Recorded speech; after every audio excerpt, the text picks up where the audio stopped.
Assalamualaikum warahmatullahi wabarakatuh. Alhamdulillah wassalatu wassalamu ala Rasulillah wa ala alihi wa sahbihi wa man tabi'ahu wa mawalah. Subhanaka la ilma lana illa ma 'allamtana innaka antal alimul hakim. Rabbi shrah li sadri wa yassir li amri wahlul 'uqdatam min lisani yafqahu qawli. Subhanaka la ilma lana illa ma 'allamtana innaka antal alimul hakim. Yang sama-sama kita hormati Bang Alvin Firdaus, senantiasa dalam lindungan Allah Subhanahu wa taala, sehat walafiat, membimbing adik-adik kawan-kawan. Bapak-bapak, ibu-ibu, hadirin hadirat, abang, kakak, adik, semua yang masih diberi Allah istiqomah iman dan Islam, sehat zahir dan batin, masih lagi di dalam ihdinas siratal mustaqim, yang pernah diberikan Allah kepada siratal ladzina an'amta alaihim minan nabiyyin, nabi-nabi, wasiddiqin, orang yang benar, wasyuhada, orang yang mati syahid, wassalihin, orang-orang yang soleh, wa hasuna ulaika rafiqa, mereka adalah sahabat orang-orang yang terbaik. Pada kesempatan kali ini tema kita adalah rezeki sudah tertakar, tidak akan tertukar. Sebetulnya tentang keyakinan rezeki sudah tertakar, tidak akan tertukar ini, sudah diyakini nenek moyang kita, walaupun tanpa ayat Quran, tanpa hadis Nabi. Mana contoh pepatahnya? Rezeki musang tidak akan dimakan harimau. Tentu saja harimau lebih besar, lebih gagah, cengkeramannya lebih kuat, taringnya lebih panjang. Secara logika akal, rezeki musang itu sudah habis dimakan harimau. Tapi apa yang terjadi? Rezeki musang tidak akan diambil harimau. Kalaulah rezeki musang itu dimakan harimau, sudah lama musang itu punah. Tapi buktinya hari ini musang masih tetap ada berkeliaran. Dan masih ada ayam yang dimakan musang. Artinya rezekinya sudah ada masing-masing. Rezeki musang ada, rezeki harimau ada. Rezeki musang tak mungkin dimakan oleh harimau. Maka ketika Islam datang, dia mempertegas, memperkuat keyakinan kita. A'udzubillahi minasyaitonirrajim. Wa ma min dabbatin fil ardi, segala yang melata berjalan di atas muka bumi ini, illa 'alallah rizquha. Allah yang menjamin rezekinya. Dalam ayat lain dikatakan, wa fis samai rizqukum wa ma tu'adun. Di langit, tulisan takdir di Lauhil Mahfuz sudah ditetapkan rezeki kamu, wa ma tu'adun, dan apa yang dijanjikan Allah Subhanahu wa taala untuk kamu. Tidak akan mungkin tertukar. Tidak ada rezeki yang tertukar. Karena semua ada. Inna kulla syai'in khalaqnahu biqadar. Segala sesuatu sudah kami tetapkan kadarnya. Jadi kalau ada orang yang ragu tentang rezekinya, sesungguhnya dia yang salah itu bukan masalah akhlaknya, tapi masalah akidahnya. Karena masalah rezeki ini adalah masalah keyakinan, masalah akidah. Masalah ketetapan yang sudah ditetapkan Allah Subhanahu wa taala, innallaha katabal maqadir. Allah sudah menetapkan takdir rezeki 50 alfasana. 50.000 tahun qabla an yakhluqas samawati wal ard. Sebelum Allah menciptakan langit dan bumi. Allah bersumpah dalam Al-Qur'an, nun wal qalami, demi qalam, pena, wa ma yasturun, dan apa yang dituliskan oleh pena. Allah bersumpah demi apa yang dituliskan oleh pena. Itu menunjukkan sesuatu yang amat sangat penting. Karena kita biasanya bersumpah kalau sesuatu itu penting. Kamu akan datang besok, saya akan datang. Betul kamu akan datang besok. Wallahi, demi Allah saya akan datang. Allah bersumpah wal qalami, demi pena. Apa setelah itu? Wa ma yasturun, dan apa yang dituliskan oleh pena. Jadi kalau ada orang yang meragukan tentang rezekinya, berarti dia meragukan tentang Allah, meragukan tentang sumpah Allah, meragukan tentang janji Allah. Padahal tiap hari dia berkata, innaka la tukhliful mi'ad. Engkau tidak pernah ingkar janji ya Allah. Antuk minabillah, beriman kepada Allah. Antuk minabillah wa malaikatihi, malaikatnya, wa kutubihi, kitabnya, wa rusulihi, rasulnya, wal yaumil akhir, hari kiamat, wa bil qadari, takdirnya, ketetapannya, khairihi wa syarrihi, takdir baik dan takdir tidak baik. Dalam kuasa Allah Subhanahu wa taala. Makanya dalam Al-Qur'an banyak sekali Allah Subhanahu wa taala berjanji, wa ma min dabbatin fil ardi, segala makhluk yang melata berjalan di atas muka bumi, illa 'alallah rizquha. Allah menjamin rezekinya. Makna kata dabbah, segala makhluk yang melata, yang berjalan, yang bergerak di atas muka bumi. Suatu ketika ada salah seorang wali Allah. Dia duduk saja berpangku tangan. Kemudian datang satu wali lagi, sesama wali Allah. Kenapa kamu duduk berpangku tangan? Tidak berusaha mencari rezeki. Dibacakannya ayat ini. Wa ma min dabbatin fil ardi illa 'alallah rizquha. Segala makhluk yang melata di atas muka bumi ini sudah dijamin Allah rezekinya. Dan kalau sudah dijamin Allah, pasti rezeki itu akan datang sendiri. Kalau kamu tidak percaya, coba tengok di atas pohon kurma itu. Ada seekor burung yang sayapnya patah. Betul, di atas pohon kurma itu ada seekor burung yang sayapnya patah. Tak pernah terbang karena sayapnya tidak ada. Lalu apa yang terjadi? Datang burung lain. Ada yang membawakan cacing, ada yang membawakan anak ikan. Coba tengok. Kalau memang sudah rezeki, dia akan datang ke sayap. Dia akan datang ke sarang walaupun sayap patah. Dijawab oleh wali yang datang. Apa kata beliau? Memang betul rezeki itu sudah dijamin Allah. Tapi sunnah mengatakan al-yadul ulya khairum minal yadis sufla. Tangan yang di atas lebih mulia daripada tangan yang di bawah. Burung yang datang dengan terbang sayapnya membawa anak ikan, membawa cacing, memberikan burung yang patah sayapnya, mana yang lebih mulia? Yang lebih mulia yang datang membawakan makanan daripada yang menunggu makanan. Karena dalam Islam diajarkan al-yadul ulya, tangan di atas yang memberi, khairum minal yadis sufla, lebih baik daripada tangan yang di bawah yang menerima. Antada'a warasataka aghniya, engkau tinggalkan anakmu, keluargamu dalam keadaan kaya, mapan secara ekonomi, khairun, lebih baik. Min antada'ahum 'allatan, daripada kau biarkan mereka miskin, meminta-minta, yatakaffafuna 'alan nas, mengemis, meminta kepada orang, berharap kepada manusia. Maka dalam Islam diajarkan tidak boleh berharap kepada manusia. Jadi kalau ada di antara kita yang pergi pagi, pulang petang, peras keringat, banting tulang untuk menjadi rezeki, bukan berarti dia ragu tentang rezeki Allah. Tapi dia ingin menjadi burung yang memberikan anak ikan, terbang. Lau tawakkaltum 'ala Allah haqqa tawakkuli. Kalau kamu benar-benar bertawakal kepada Allah sebenar-benar tawakal, la razaqakum kama ruziqat tayr. Kamu akan diberikan rezeki seperti seekor burung. Taghdu khimasan, terbang dalam keadaan perut kosong. Wa taruhu bitanan, pulang dalam keadaan perut kenyang. Terbang dalam keadaan perut kosong. Tidak ada burung yang sarjana S1, S2, S3. Tidak ada burung yang mencari makan dengan laptop, dengan handphone. Tidak ada burung yang punya pekerjaan.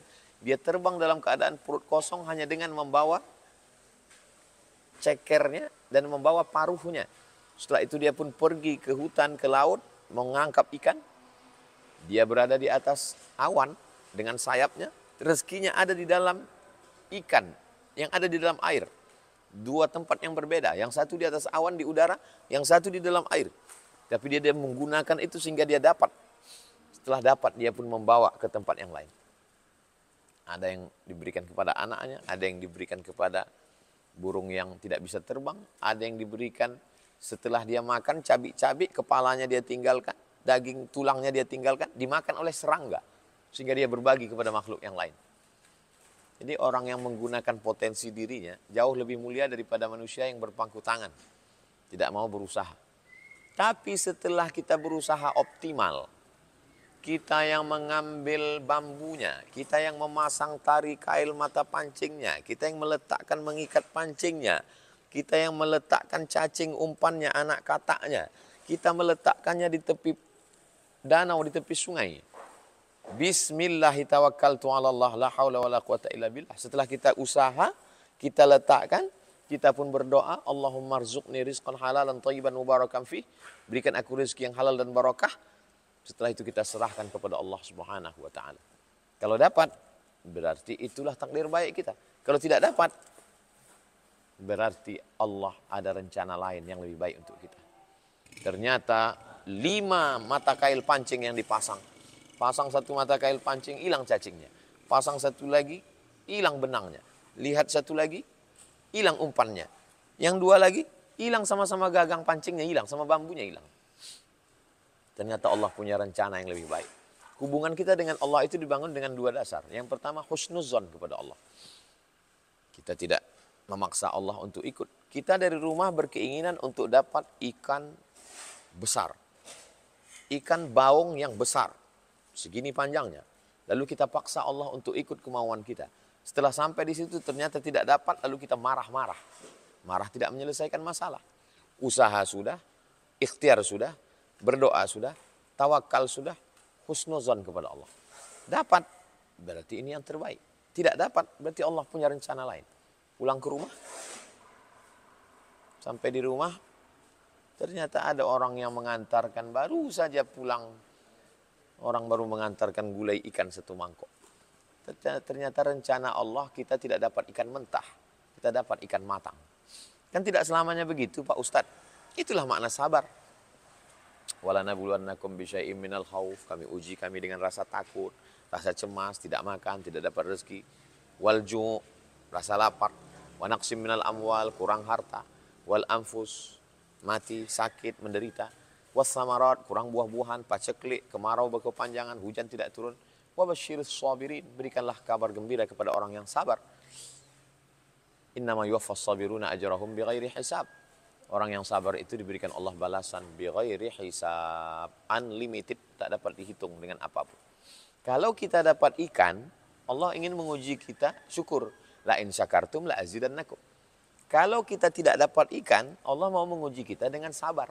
Kalau kamu sabar, maka balasannya bighairi hisab. Dua-duanya ujian. Kalau dapat ikan, ujian kesabar, ujian syukur. Kalau tidak dapat ikan, ujian sabar. Banyak orang salah paham. Kalau dapat ikan, alhamdulillah dapat nikmat. Kalau tidak dapat, oh Allah sedang melaknat saya. Kalla. Cara berpikirnya tidak begitu. Amal insanu, ada manusia ini, kalau diberikan Allah rezeki yang melimpah ruah, apa kata dia? Rabbi akraman, Allah sedang memuliakan aku. Tapi ketika qudira alaihi rizquhu, kita rezekinya disempitkan, apa kata dia? Rabbi ahanan, Allah sedang menghinakan aku. Dapat ikan, oh Allah sedang memuliakan aku. Tidak dapat ikan, Allah sedang menghinakan aku. Kalla, cara berpikirnya tidak begitu. Mindsetnya salah. Ketika dapat ikan, berarti Allah menyuruh bersyukur. Wa amma bi ni'mati rabbika fahadis, berbagi kepada anak yatim, fakir miskin, tetangga, keluarga. Kalau berlebih, kalau tidak untuk keluarga. Kalau tidak dapat, Allah menyuruh kita bersabar. Ajaban li amrir mu'min. Orang beriman itu ajib, menakjubkan. In asabathu sarra, kalau dia diberikan kelapangan, dapat ikan, syakar, dia bersyukur. Karena khairan lahu, baik baginya. In asabathu dharra, kalau diuji dengan kesakitan, diuji dengan kekurangan, kerugian, kebangkrutan, sabar, dia bersabar. Karena khairan lahu. Intinya Allah suruh kita tiga. Pertama berusaha, yang kedua berdoa, yang ketiga bertawakal, serahkan pada Allah SWT. Yang jadi masalah itu, belum apa-apa sudah tawakal duluan. Ketika ditanya, gimana? Saya serahkan saja kepada Allah. Ini salah. Ini logikanya sungsang. Usaha dulu, setelah usaha berdoa, setelah berdoa baru bertawakal. Dia tidak tawakal dulu. Ini bukan ajaran Islam. Datang orang menjumpai Nabi SAW. Aqilu hawa tawakal am utliqu hawa atawakal. Ini ontaku ini ya Rasulullah, ku tambatkan dulu, ku ikat. Setelah ku ikat baru aku masuk masjid bertawakal, atau aku lepaskan saja. Sebetulnya itu logika sederhana, anak-anak kecil pun bisa menjawab. Tapi dia ingin menguji bagaimana ajaran Islam. Kata Nabi, iqilha, tambatkan dulu. Setelah kau tambatkan, kau ikatkan, tawakal. Setelah itu barulah kau bertawakal. Tambatkan dulu, ikatkan dulu, baru bertawakal kepada Allah Subhanahu wa ta'ala. Memahami hakikat rezeki ini kalau kita tidak pahami dengan baik dan sempurna, kita bisa menjadi orang yang kufur. Awal-awalnya kufur nikmat, lama-lama menjadi kufur jahid, menjadi ingkar, menjadi tidak percaya Allah, menjadi ateis, na'udzubillah. Jadi kita pahami bahwa rezeki yang diberikan Allah Subhanahu wa ta'ala ini sudah ada takarannya sesuai dengan kemampuan kita masing-masing. Berapa banyak orang yang mendapatkan rezeki, pahala rezeki, tapi dia tidak ada rezekinya. Berapa banyak orang yang dapat rezekinya, tapi tak dapat pahalanya, malah dapat dosanya. Apa maksudnya? Dia berusaha untuk mendapatkan 1 miliar. Berusaha, berdoa, bertawakal. Ternyata tidak dapat, pahalanya sudah dapat. Innamal a'malu binniyat. Orang akan mendapatkan sesuai dengan niatnya. Berapa banyak orang yang sudah berusaha dapat 1 miliar. Pahalanya tidak dapat, malah dosanya yang dapat. Setelah dapat dia berzina, setelah dapat dia berjudi, setelah dapat dia pakai narkoba, setelah dapat dia melakukan perbuatan maksiat. Semua perbuatan maksiat mesti dengan uang. Siapa yang mau, mohon maaf, menerima zina kalau tidak dengan uang? Siapa yang mau mengasih sedekah narkoba kalau tidak dengan uang? Siapa yang bisa mabuk, minum khamar kalau tidak dengan uang? Gara-gara uang lah orang menjadi jahat. Makanya ada orang beranggapan kalau rezekinya banyak berarti Allah senang dengan dia, berarti Allah ridho. Belum tentu. Sanastadrijuhum min haitsu la ya'lamun. Kami permainkan mereka dengan istidraj. Min haitsu la ya'lamun, mereka tidak tahu. Mereka tidak sadar. Wa umli lahum, kuulur penutup mereka rezeki, diulur. Disangkanya itu rezeki, padahal azab. Inna kaidi matin, sesungguhnya tipu dayaku amat sangat kuat. Padahal dia sedang berada dalam tipu daya Allah. Wa makaru, mereka membuat tipu daya. Wa makarullah, Allah balas tipu daya mereka. Yukhadi'un Allah, mereka menipu Allah. Lihat, Allah aku tipu. Aku tak pernah sholat, aku tak pernah puasa, aku tak pernah berzikir. Tapi rezekiku lancar. Tengok itu ada orang yang sholat, rajin, pengajian, sedekah, tapi rezekinya macet. Yukhadi'un Allah, mereka menyangka sedang menipu Allah. Wa huwa khadi'uhum, padahal mereka sedang menipu diri mereka sendiri. Na'udzubillah. Jadi kesimpulannya adalah setelah kita berusaha berikhtiar, kita peroleh rezeki itu, berarti itu ketetapan Allah. Kita tidak dapatnya itu pun adalah juga ketetapan Allah, dan Allah ingin kita bersabar. Yang tidak boleh itu adalah berpangku tangan. Lihatlah bagaimana Nabi Isa alaihissalam ketika dilahirkan oleh ibunya Maryam. Bukan di tempat yang keramaian, karena di tempat keramaian tidak sanggup telinga mendengar ejekan. Mereka mengatakan Maryam sudah, mohon maaf, berselingkuh dengan Yosef si tukang kayu, tunangannya. Lalu kemudian lari ke tempat makanan qasiyah, tempat yang jauh. Lalu kemudian apa yang terjadi ketika Maryam sudah melahirkan Nabi Isa di tempat yang jauh itu? Dia bersandar ke sebatang pohon kurma. Kata Allah, wa huzzi ilaiki bijiz'in nakhlati. Goncangkan pundakmu ke batang pohon kurma. Tusaqit alaiki rutaban janiya. Allah akan menjatuhkan buah kurma dari atas. Perempuan yang baru saja melahirkan lemah. Di tempat yang jauh terasing tak ada keluarga. Bersandar ke batang pohon kurma. Kejam sekali Allah itu menyuruh dia menggoncangkan pundaknya. Dia hanya goncangkan pundaknya sedikit, jatuh buah kurma dari atas. Apa maknanya? Allah menyuruh umat ini untuk berusaha. Walaupun hanya sekedar menggoncangkan batang kurma. Padahal kalau Allah mau, cukup dengan satu kalimat, innama amruhu iza arada syai'an ayakula lahu kun fayakun. Gugur buah kurma itu, batangnya tumbang sekalian. Tapi Allah mau menyuruh berusaha. Ayahnya Nabi Ibrahim alaihissalam, anaknya Nabi Ismail alaihissalam, istri Nabi Hajar, diperintahkan Allah subhanahu wa ta'ala untuk membawa istri ini ke sebuah tempat. Apa kata Nabi Ibrahim? Askantu min zurriyati, aku tinggalkan anak dan istriku fi wadin, di sebuah lembah, ghairi dhi zar'in, tak ada tanaman, inda baitikal muharram, di samping Baitullah. Anakku kutinggalkan di samping Baitullah, ya Allah, tidak ada tanaman. Pergi Nabi Ibrahim ke Palestina. Minuman sudah habis, susu mengering, persediaan sudah tak ada. Apakah Hajar mengangkat tangan, ya Allah, aku istri Nabi, aku emaknya Nabi, ini anakku Nabi, tolong turunkan? Tidak. Dia naik ke atas bukit Safa, tidak ada air. Dia naik ke atas bukit Marwah, tidak ada air. Apakah dia sumpah serapah mencaci maki, mana ini air, mana aku istri Nabi, emak Nabi, anakku Nabi, suamiku Nabi? Tidak. Dia turun. Ternyata Allah mau kasih rezeki bukan dari tumitnya. Allah tidak turunkan rezeki dari tumit Hajar yang mampu berlari. Allah mau kasih rezeki dari tumit anak kecil yang belum pandai berjalan. Allah mau kasih rezeki dari tumit Ismail yang masih tergeletak. Dari tumitnya itu hanya menyenggol pasir. Yang lari menginjak pasir belum tentu mengeluarkan rezeki. Tapi yang hanya menggeserkan tumitnya dengan pasir, keluar air Zam-Zam. Apa kata Hajar? Zamzami, Zamzami, Zamzami, keluarkan air, keluarkan air. Air itu memancar 3000 tahun sampai hari ini tak pernah kering.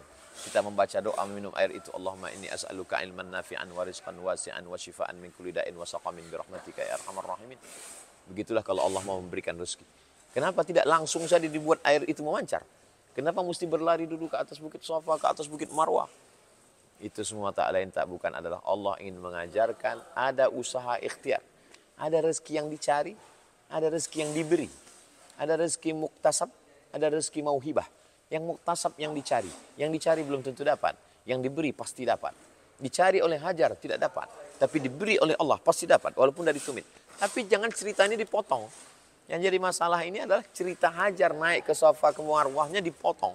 Tiba-tiba kalau Allah mau memberi rezeki, maka dari tumit Ismail pun langsung rezeki tak akan tertukar. Memang betul, tapi ada usaha dan ikhtiar dari kita.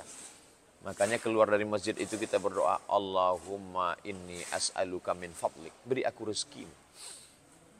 Idza qudiyatis shalah, kalau salat sudah dilaksanakan, fantashiru fil ardh, bertebaranlah di atas muka bumi, wabtaghu min fadlillah, carilah karunia Allah Subhanahu wa taala. Nasi yang ada di piring, beras berada di dalam kulit padi, dikupas keluar menjadi padi, dijual di pasar, dibeli, dimasukkan ke rice cooker, dicuci. Setelah matang diletakkan di atas piring.